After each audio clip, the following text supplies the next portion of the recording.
শিল্পনগরী দুর্গাপুরে দেশের কোনো প্রধানমন্ত্রী জনসভা করতে আসছে। কতটা উজ্জীবিত শিল্পনগরী, কতটা উজ্জীবিত গোটা রাজ্য? দেখুন, দুর্গাপুরের মানুষ এত খুশি এবং আমাদেরকে বারবার ধন্যবাদ দিচ্ছে যে সারা পশ্চিমবাংলার বিস্তীর্ণ অঞ্চল থাকতে আপনারা দুর্গাপুরকে বেছে নিয়ে এই শিল্পনগরীর মানুষের গর্ব বাড়িয়েছে, শিল্পনগরীর গুরুত্ব বাড়িয়েছে। এই যে মানুষের আনন্দ, মানুষের উৎসাহ, উদ্দীপনা, এটাই আমাদের প্রেরণা।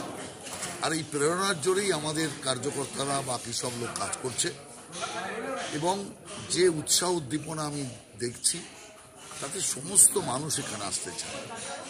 দুর্গাপুর শহর সেদিন ভেঙে পড়বে সাধারণ মানুষের ভিড়ে। অতএব সাধারণ মানুষ প্রচুর পরিমাণে প্রধানমন্ত্রীকে দেখতে এবং প্রধানমন্ত্রীর বক্তব্য শুনতে চায় এবং ব্যবস্থা যে চলছে তাতে সারাদিন যদি আপনি গণনা করেন কয়েক হাজার মানুষ শুধুমাত্র প্রধানমন্ত্রীর যে ব্যবস্থাপনা, কোথায় কি হচ্ছে, কোথায় হেলিকপ্টার নামছে, কোথায় মঞ্চ হচ্ছে, তা দেখার জন্য ভিড় করছে। এই যে প্রবল উৎসাহ আজকে 3 দিন ধরে দুর্গাপুরের মানুষের মধ্যে আমরা দেখছি, এটা অত্যন্ত আনন্দের এবং দুর্গাপুরের মানুষ যে সন্তুষ্ট এটা দেখেও আমাদের ভালো লাগছে।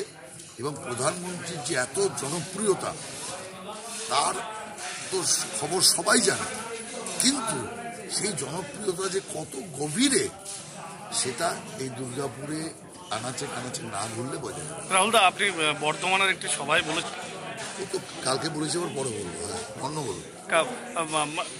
কাথির পরে দুর্গাপুরে যদি সমান ঘটনা ঘটে তাহলে কি তার জন্য তৈরি? যা বলা বলে দিয়েছি কালকে, আজকে অন্য কিছু থাকলে বলবো, ঠিক আছে।